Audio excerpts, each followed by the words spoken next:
اشرف واحد كان بيدافع على الشرطه والجيش، كان في التحرير اتاخد ظلم. احنا عاوزين يخرج باشمهندس احمد عبد الغني راجل محترم، احنا كلنا مع الشرطه والجيش قالب واحد، بنحب الشرطه وبنحب الجيش، كل المجموعه المحترمه دي جايين للشرطه، مش ممكن نيجي على الشرطه ابدا. اي حد تاني مش معانا، 6 ابريل اي حد موجود من الاخوان مش تبعنا، احنا بنحب الشرطه قلب وقالب واحد.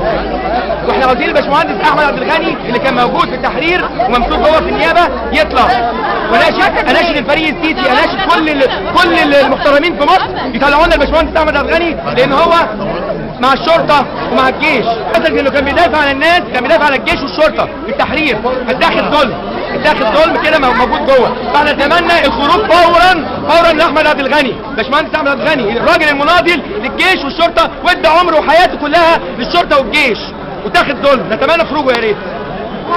يا حريه